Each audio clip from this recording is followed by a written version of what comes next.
Amateka y'aba bantu ateye ubwoba, wagira ngo nibo bahagararije tani hano ku isi. Hari abantu bamwe na bamwe baba barahinduje imibiri yabo ku buryo bataba bakigaragara nk'ibiremwa muntu. Muri iki kiganiro tugiye kurabira hamwe abantu bahinduje imibiri yabo bigatuma bagaragara nk'aho atari ibiremwa muntu. Ibi rero turabisanga mu nyandiko za Guinness World Record.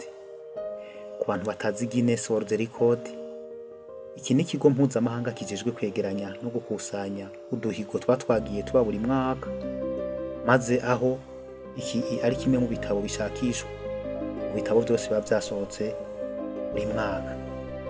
Raba ko wakoze subscribe utazacikwa n'ibiganiro nk'ibingibi tubagezaho. Iyi ni Akeza Entertainment. Reka twinjire mu kiganiro nk'ibisanzwe. Umugabo uza kwisonga canke umugabo uza mu mwanya wa mbere mu bagabo bahinduje imibiri yabo ni umugabo uzwi ku izina rya Gregory Paul MC Lahene. Uyu mugabo ni umugabo ukomoka mu gihugu cya Nouvelle-Zélande. Gregory Paul MC Lahene, uyu ni muntu ki? Uyu mugabo yamenyekanye ku mazina nka Ricky Diamond Ricci. Uyu mugabo niwe yagiye kuba yemezwa na Guinness World Record ko ari we muntu wa mbere ari plus deforme ku rwego rw'isi, canke ari umuntu umubiri wiwe wambaye tatouage usumbya abandi bantu bose ku rwego rw'isi. Aka gahigo yaje kuba agafata hari mu mwaka wa 2006 aho vyemezwa na Guinness World Record. Imbere yaho Gregory Paul canke Diamond Ricci afata kano gahigo, aka gahigo kari gasanzwe gafiswe n'umugabo w'umwongereza yamenyekanye ku izina rya Tom Lippard. Uyu mugabo rero niwe muntu gushika uno munsi mu mwaka wa 2026 niwe muntu afise tatouage nyinshi ku mubiri wiwe, aho bivugwa yuko umubiri wiwe wambaye tatouage ku rugero rw'ibice 100%. Uyu mugabo rero nufe kumva yuko kino gikorwa ari ikintu yapfuye gushika ko vyoroshe nk'uko. Biravugwa yuko kugira ngo zino tatouage zose zishobore kuja ku mubiri wiwe byatwaye amasaha arenga 1000. Amasaha 1000 n'amasaha angana n'imisi hafi irenga 41. Imisi 41 bamucapa ko tatouage ijoro n'umutaga bataruhuza. Ngira ngo murumva yuko kino gikorwa cyatwaye umwanya munini cyane. Raba ko wakoze subscribe tubandanye n'ikiganiro cacu. Umwanya rero wa kabiri wafatwa n'umugabo uzwi ku izina rya Tom Lippard. Tom Lippard uyu ni umuntu ki?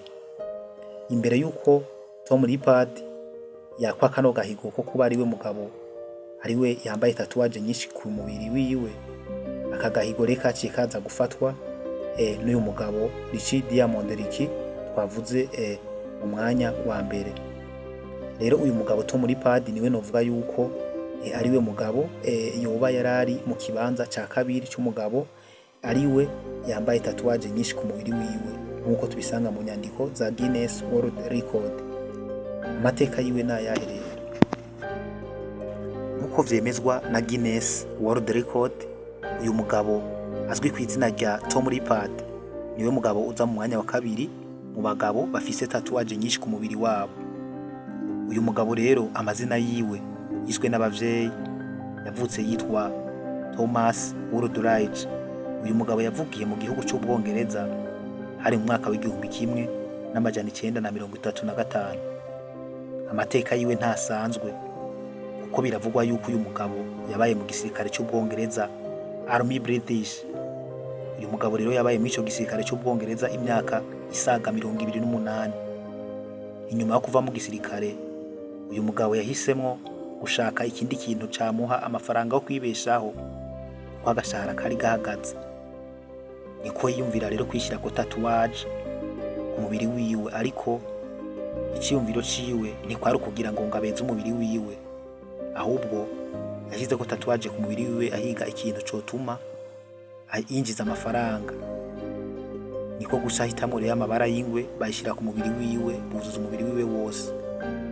Rero mu nyuma byaje kwemezwa na Guinness World Record yuko ari we mugabo wa mbere yarafise agahigo imbere yuko aza gukurwaho n'umuntu twavuze ari mu kibanza ca mbere ari we azwi ku izina rya Ricky Diamond Ricci, ari we nawe afise agahigo ka mbere uno munsi.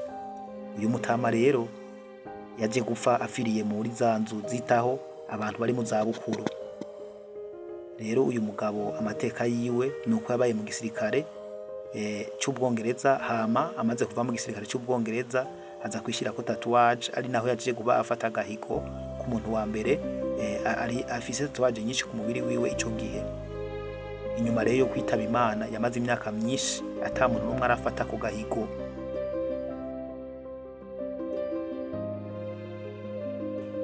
Ikindi kintu womenya kuno mugabo Tom Lippard nuko zino tatouage kugira ngo zije ku mubiri wiwe hakoreshejwe amafaranga y'amapaundi asaga 5,500.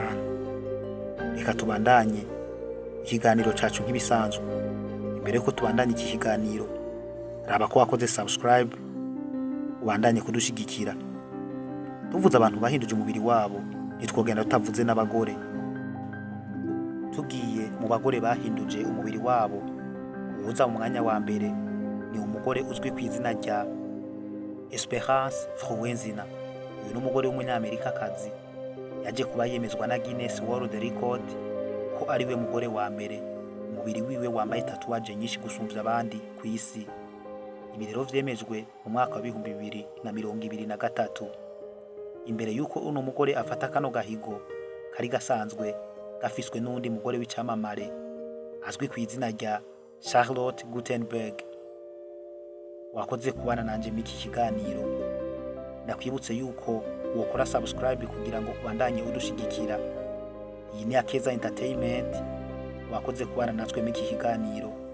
Reka tubane mu mavideo ibiganiro bikurikira. Mugire aho muba mwubahwe.